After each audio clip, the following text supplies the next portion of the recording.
자, 오늘도 계속해서 주님과 한편된 사이 가운데서 제목을 읽을까요?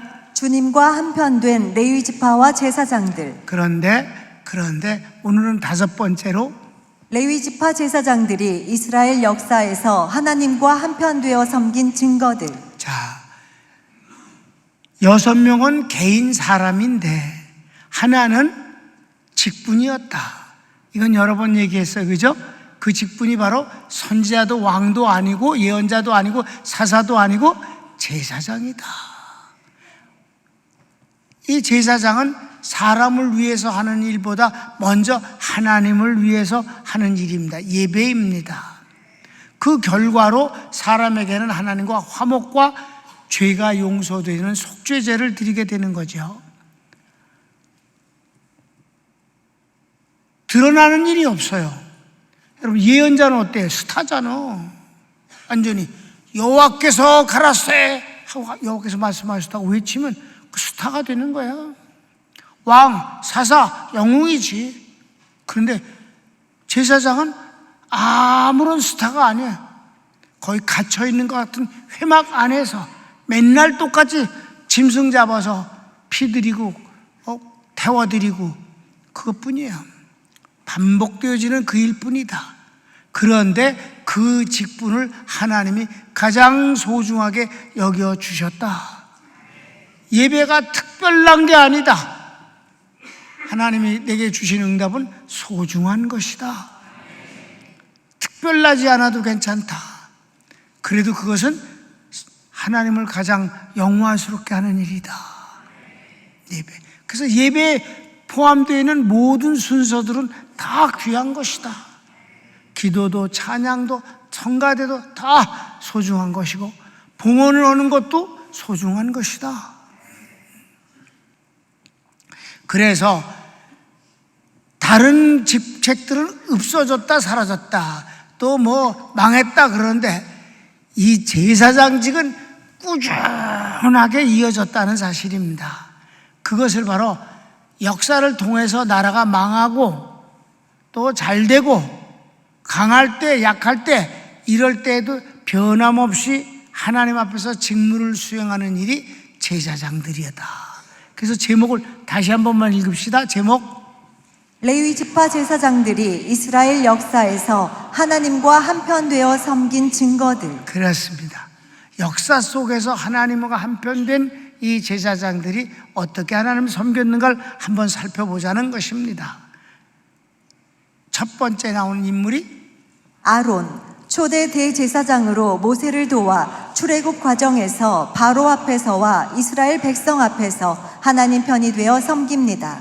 횃불 언약의 시작을 연 대제사장입니다. 그렇지. 1대 초대 대제사장입니다. 그 다음에 두 번째는 엘르아살, 아론의 아들로 위로 두 형이 범죄로 죽은 뒤 제사장으로 섬기다 아론의 뒤를 이어 대제사장이 됩니다. 여호수아에게 기름을 부어 지도자로 세우고 함께 가나안 땅을 정복하고 분깃을 나누는 것으로 횃불 언약을 마무리하는 주인공입니다. 그 가운데서 우리가 지난 시간에 2시간에 걸쳐서 본 바로 하나님의 심판과 벌에서 유월된 유일한 인물이다.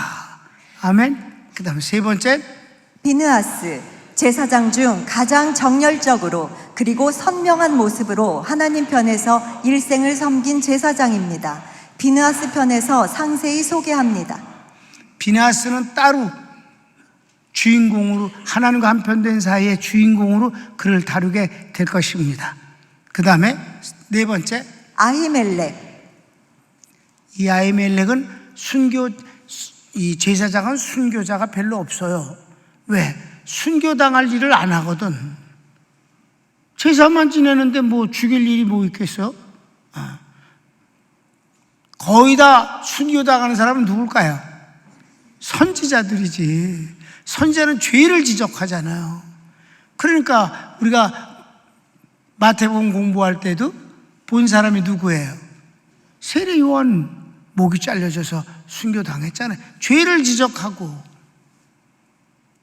특별히 정권을 잡은 세상의 권세자들을 향해서 죄를 지적한단 말이에요. 나라를 이렇게 끌면 안 되고 하나님의 뜻을 이런 식으로 왜곡시켜서는 안 된다는 것을 하기 때문에 선지자들은 거의가 제명에 목 죽고 순교를 당하는데도 불구하고 그 선지자가 하나님과 한편된 사이에 주인공이 되진 못했다 이 말입니다. 근데 제사장 가운데서 아주 특이하게 순교를 당한 사람이 바로 이 사람이에요. 가르치기 1번. 다윗이 사울을 피해 도망하다 찾아왔을 때 배고픔을 호소하니 제사 지낸 진설병을 내어줍니다. 이 사실은 예수님께서도 옳다고 하십니다. 자, 우리 다 읽진 말고 3절 마태복음 12장 3절부터 보십시다. 예수께서 이르시되 다윗이 자기와 그 함께한 자들이 시장할 때에 한 일을 읽지 못하였느냐. 그가 하나님의 전에 들어가서 제사장 외에는 자기나 그 함께한 자들이 먹어서는 안 되는 진설병을 먹지 아니하였느냐. 또 안식일에 제사장들이 성전 안에서 안식을 범하여도 죄가 없음을 너희가 율법에서 읽지 못하였느냐. 그래. 그래서 아히멜렉은 배고픈 다윗과 그 병사들에게 제사장 외에는 절대 먹으면 안 되게 율법으로 규정되어 있는데도 불구하고 그 진설병을 내어줌으로 그들이 허기를 해결했다 이 말입니다. 이 일이 낭주의 사울에게 알려져서 사울은 아히멜렉과 함께 제사장들을 그때 당시 제사장을 몰살시키게 되는 것입니다. 2번. 이 일이 사울에게 발각되어 제사장 85명과 함께 죽임을 당합니다. 그렇습니다. 그래서 16절 봅시다. 16절. 왕이 이르되 아히멜렉아 내가 반드시 죽일 것이요 너와 내 아비의 온 집도 그러하리라 하고 왕이 좌우의 호위병에게 이르되 돌아가서 여호와의 제사장들을 죽이라. 그들도 다윗과 합력하였고 또 그들이 다윗이 도망한 것을 알고도 내게 알리지 아니하였음이니라 하나 왕의 신하들이 손을 들어 여호와의 제사장들 죽이기를 싫어한지라. 왕이 도액에게 이르되 너는 돌아가서 제사장들을 죽이라 하매 에돔 사람 도액이 돌아가서 제사장들을 쳐서 그날에 세마포 에봇 입은 자 85명을 죽였고 제사장들의 성읍 노베 남녀와 아이들과 젖 먹는 자들과 소와 나귀와 양을 칼로 쳤더라. 아멘. 사울이 이런 미친놈입니다. 그러니까 그가 비참하게 아들과 함께 죽을 수밖에 없었던 거예요. 요나단이 불쌍하긴 하지만 어쩔 수 없어요. 가족이기 때문에 그가 죽는 거는. 그렇습니까? 그래서 부부는 하나이고 가족도 하나라고 성경은 거의 말하고 있다. 그런데 자손은 별개 문제였다 하는 것이 바로 고라 자손을 보면 알 수 있잖아요. 그렇죠? 그러니까 현 시점에서는 그렇다.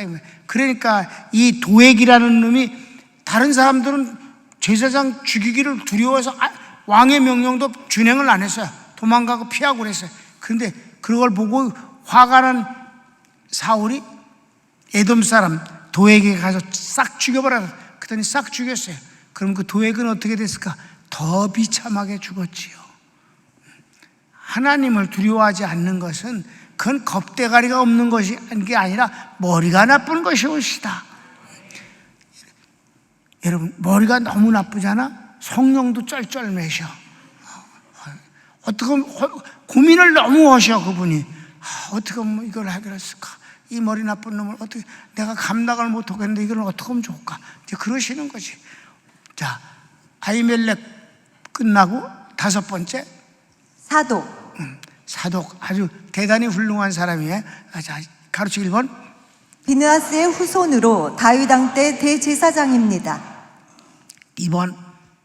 압살롬의 반란 때 하나님 편에서 목숨을 걸고 다윗에게 충성합니다. 24절 읽읍시다. 보라 사독과 그와 함께한 모든 레위 사람도 하나님의 언약궤를 메어다가 하나님의 궤를 내려놓고 아비아달도 올라와서 모든 백성이 성에서 나오기를 기다리도다. 그래서 왕이 그러지 말고 넌 도로 들어가라. 법궤를 가지고 나오면 일이 더 커진다. 너는 내가 다시 돌아올 것이니까 넌 들어가서 지키고 거기에 있는 모든 정보를 우리에게 보내달라. 그러면 사독은 제사장이면서도 스파이 노릇을 했어요. 다윗을 위해서 생명을 걸고 했습니다. 그래서 다윗이 다시 돌아올 수가 있었던 것입니다. 하나님 편에 목숨을 걸고 지켰던 사람이지요, 사독. 그러니까 비느하스, 사독, 그리고 사독의 후예들이 쭉 내려오는 거죠. 비느하스에게 주님 말씀하셔서 네 후손이 영원한 대제사장이 될 것이다. 아멘. 네, 3번.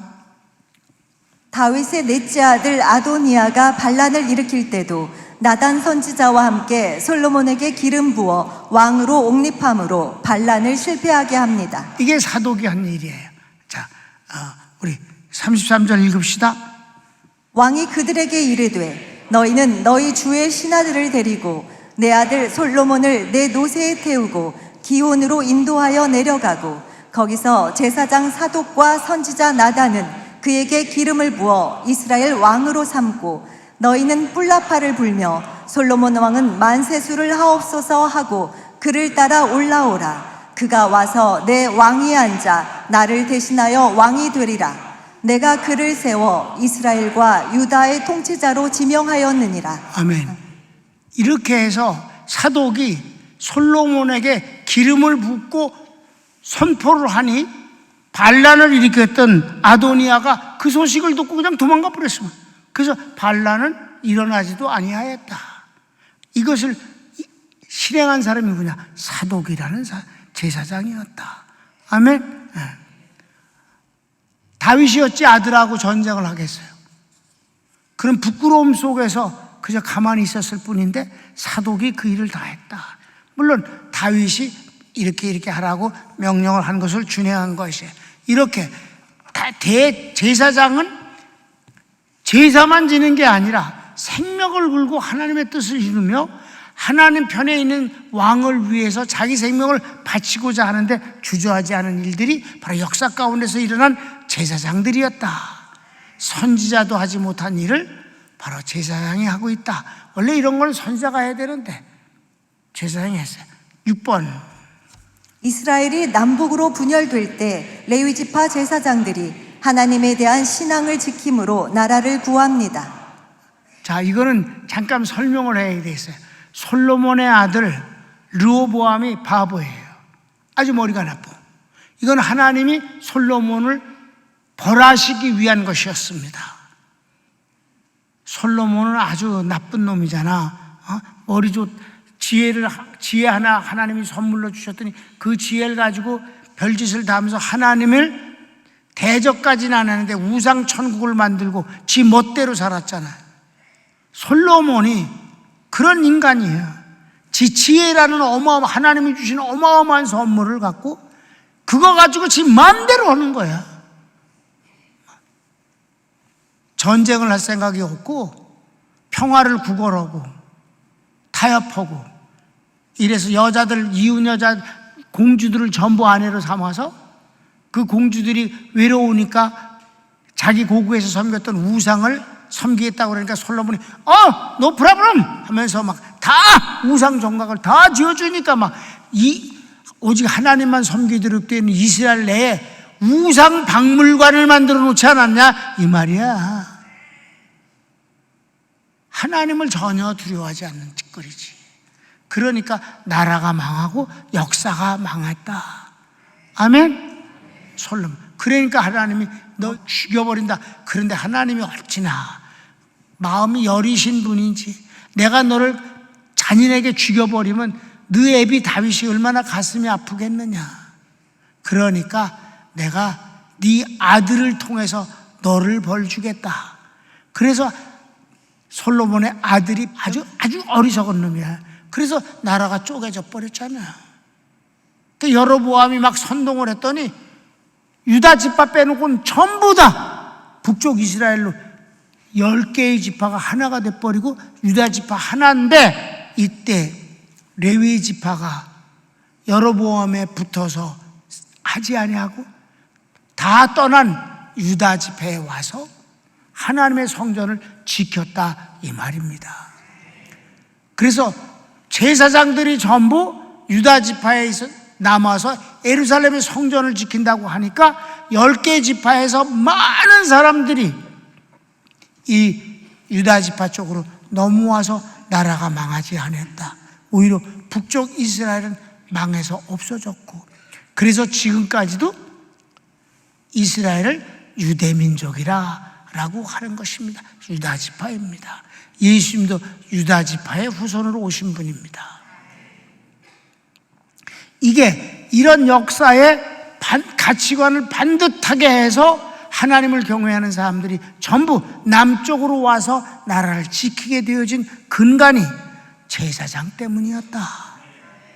가로치기 1번 시작. 솔로몬의 아들 르호보암의 어리석은 폭정으로 백성들의 마음이 떠납니다. 그래, 성경을 읽을 거 없어. 우상 숭배자 여로보암이 이 기회를 이용해 북쪽에 나라를 세우는 반란을 일으킵니다. 그럼 그렇게 세워서 10지파 다 그쪽으로 갈 것 같았었어. 그런데 3번 여로보암을 멸하려 군대를 일으킬 때에 하나님께서 나로 말미암은 것이시라며 전쟁을 말리십니다. 전쟁을 하려고 그랬어요, 솔로몬 아들이. 그랬더니 하나님 말리셨어요. 왜? 가짜와 진짜를 구분하겠다.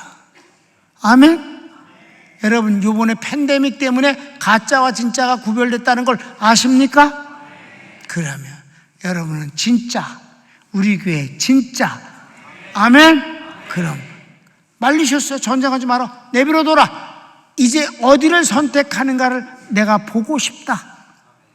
그래서 4번 르호보암의 인간적인 잘못이 있음에도 전국에 흩어져 있는 제사장들이 예루살렘으로 모일 때 하나님 편에 있는 백성들이 다 같이 와서 유대 나라를 세웁니다. 이겁니다. 르호보암이 나쁜 놈인 줄 제사장들도 다 알아. 그러나 하나님의 뜻이 더 중요한 거니까, 하나님의 성전을 지키는 거고 하나님께 순종하는 것이 더 중요하니까 그 나쁜 놈, 바보 같은 놈 르호보암이 아니라 하나님의 뜻 때문에 전부 남쪽으로 몰려왔더니 하나님 편에 쓴 사람들도 같이 와서 인구가 비슷하게 돼버렸다. 아멘. 그런 것입니다. 5번 이 제사장들에 의해 세워진 나라가 역사를 통해 유대 민족의 이스라엘 국가 현재가 됩니다. 아까 얘기했어요. 지금도 그래서 유대민족, 유대라고 부른다 이 말이에요. 이스라엘은 유대민족이다라고 부르는 것입니다. 다음 7번 바벨론 포로 시대 때의 에스라 제사장. 나라가 망했어요. 느부갓네살 왕에 의해서. 그래서 성전도 다 파괴돼서 돌 위에 돌 하나도 남지 않게 되어져 버린 상황에서 왜 그렇게 전부 박살을 냈을까? 성전은 금을 많이 썼거든. 그러니까 파괴하는 놈들이 금띠에 가느라고 아주 하나도 남김없이 다 파괴해버렸다 이 말이에요. 그래갖고 다 가져가서 바빌론에서 왕놈이 하나님 앞에 제사 지낼 때 쓰여지는 그 거룩한 성꿀 가지고 술을 처먹고 지 마음대로 놀았다 이 말이에요. 그런 세월이 70년. 그동안에 그 백성들에게 성경을 가르치고 하나님 앞에 다시 돌아가야 될 것을 그들에게 믿음을 주었고 소망을 주면서 마침내 돌아가서 하나님을 성전을 짓고 하나님을 섬기도록 한 것은 어떤 왕은 없었어요. 그때 당시 왕이 어디 있어? 나라가 망했는데 제사장들이 그 일을 했다. 그 중에 대표적인 제사장이 에스라라는 사람이다. 아멘. 자, 가로치기 1번 사독의 5대 손이며 에스라서의 저자입니다. 이사야의 예언대로 고레스가 메대, 바사, 바벨론까지 통합한 나라를 세우고 오늘의 나를 만드신 이는 하나님이시다 라고 고백합니다. 이스라엘 백성이 자유롭게 고국 땅에 돌아가 성전을 재건하라고 하면서 자신의 개인 재산을 성전 건축 헌금으로 드립니다. 에스라는 이 과정을 증언하여 하나님께서 이스라엘 백성들을 잊지 않으시고 회복시키심을 확신케 합니다. 백성들에게 이것이 하나님의 역사라는 것을 막 가르쳐 주어서 믿음을 갖게 하고 그네들이 기쁨으로 예루살렘으로 돌아가서 성전을 짓고 하나님을 섬기는데 1차, 2차, 3차 귀환을 하는데 1차 명단은 성경을 다 기록하고 있다 이 말입니다. 그것을 독려한 사람이 바로 에스라 제사장이었다. 성경을 읽는데 성경은 왜냐하면 이거 성경을 읽으면 오늘 다 못해. 근데 이거는 그게 중요한 게 아니잖아. 역사를 통해서 그렇게 했다는 큰 주제만 알면 되는 거잖아. 여러분 지금까지 나온 제사장 이름 잊어먹어도 괜찮아. 이렇게 역사가 흐름 속에서 그 모든 이스라엘 백성들의 신앙을 붙잡아주고 집어넣어주고 새롭게 하고 이끌어가는 사람들이 제사장이었다는 사실만 기억하면 되는 거지. 가로치기 2번. 포로 생활 중 이스라엘 백성들의 죄를 회개하도록 촉구합니다. 그렇습니다. 왜? 저희들이 망한 건 죄 때문이지 하나님이 심심해서 저희들을 망하게 한 게 아니거든. 그러니까 회개를 촉구해서 다시는 그런 불행스러운 국가적인 불행스러운 일이 생기지 않기 위해서는 너희들이 하나님 앞에 제대로 서야 된다는 것을 촉구했다 이 말입니다. 3번. 예루살렘 성전 건축 후 예루살렘에 돌아와 백성들의 신앙을 정립시킵니다. 돌아온 뒤에도 열심히 성전을 짓고 하나님 제일 우선 중심주의로 살도록 격려했다 이 말입니다. 큰 8번. 포로 시대 이후 이스라엘 역사에서 많은 제사장들이 하나님 편에서 일함으로 하나님의 뜻이 이어져가고 이루어집니다. 이스라엘 족속이 그릇 행하여 나를 떠날 때 사독의 자손 레위 사람 제사장들은 내 성소의 직분을 지켰은즉 그들은 내게 가까이 나와 수종을 들되 내 앞에 서서 기름과 피를 내게 드릴지니라. 주 여호와의 말씀이니라. 아멘. 다 망하고 그래도 제사장들만큼은 그리하지 아니하였다. 이러니까 여러분 내가 한편된 사회의 직분을 하나를 택한 것이 제사장이었다는 바로 이 배우가 설명이 됩니까? 여러분 이거 한편된 사회 이거 만드는데 제일 오랜 시간 걸렸어요. 그래서 후회가 없어요. 제사장 직분이라는 걸. 그래서 제사장 직분 가운데서 많은 사람이 지금 나오지만 그 중에 특별히 하나님 편대해서 하나님이 그러니까 하나님 편된 사람은 많다니까. 목사님들 가운데서 하나님 편된 사람이 얼마나 많겠어요. 대부분 다 하나님 편이지. 그런데 왜 문제가 생길까? 하나님 편인데 내 편일 때가 너무 많아서 그래. 자기 자신의 편일 때가 너무 많은 거지. 그게 제일 중요한. 그 말을 하면 다 이렇게 고개를 이렇게 숙여 맞대. 주의 종에겐 가치관적인 면에서 주님이 맨 앞에 있어야 되는 건 당연한 일이다. 그게 바로 주님과 한편된 사이에 당연하고 자연스러운 모습이다. 내 편이 아니라 하나님 편이라 한다. 그런데 있잖아, 하나님 편인 사람은 많아요. 아주 많아. 그런데 제일 중요한 건 주님이 그 사람 편이었는가를 객관적으로 증명할 수 있느냐가 더 중요하다. 그것 때문에 이 한편된 사회를 나는 연구하기 시작한 것이다. 그리고 그거는 끝내는 하나님이 제사장 편이 되어주셨다는 것. 사실 중에서 하나가 뭐예요? 전 국민, 유대민족 전체에서 20세 이상은 절대 들어갈 수 없다고 다짐 맹세까지 한 그 상황에서 몰래 한 사람을 집어넣어 준 게 대제사장이 아니냐. 대표적인 첫 번째, 아론은 뭐 죽기로 결정되어 있으니까 123살에 죽었거니와 그 뒤 오히려 정말 비로소 출입을 할 때 제1대 대제사장인 엘리야살을 하나님이 보내주셨다는 건 엘리야살만 위한 게 아니라 제사장 직분에 대한 하나님이 편되었다는 증거입니다. 엘리야살이 뭐 특별하게 하나님 편되어서 희생을 하고 뭐 그런 것이 별로 없어요. 그래서 직분이라고 말을 한 것이며 직분 중에선 그가 대표일 뿐이라는 것이지요. 아멘. 여러분, 주님과 한편된 사이를 자연스럽고 그리고 생활 속에서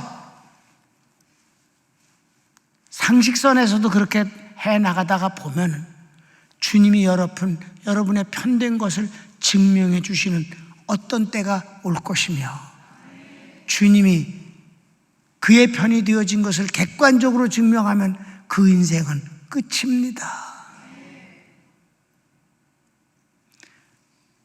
망할 수가 없는 것이고 망할 짓도 안 하는 것이고.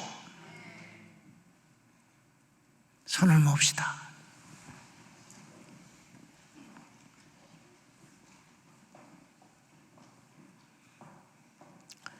사랑하는 여러분, 내가 밖에 나가선 하지 않는 이 주님과 한편된 사회를 우리 교회에서는 2번째나 하고 있습니다. 근데 첫 번째 한 걸 다 잊어먹었다고 그럽니다. 누구든지 다. 잘 잊어먹었습니다. 이번에 잘 배웁시다. 제사장 직분 중에선 하나님이 한편된 사회로 골라내셨습니다. 왜일까요? 예배 때문입니다. 여러분 일생을 살아가면서 여러분이 사회적인 일도 있고 개인적인 일도 있고 많은 일에 관여할 것입니다. 그럼에도 불구하고 여러분에게 있어서 예배는 가장 소중한 자리가 되어 있기를 바랍니다. 예배는 생명이며 호흡과 같은 것입니다. 예배를 안 드리면 나는 죽는 것이라고 생각한다면 너무 과한 말일까요? 여러분, 담임 목사가 미국에서 허리가 부러졌어도 왔었습니다. 예배를 여러분 소중하게 여기면 하나님이 여러분을 소중하게 여기실 것입니다. 다 같이 주여 한번 부르기도 합시다. 주여.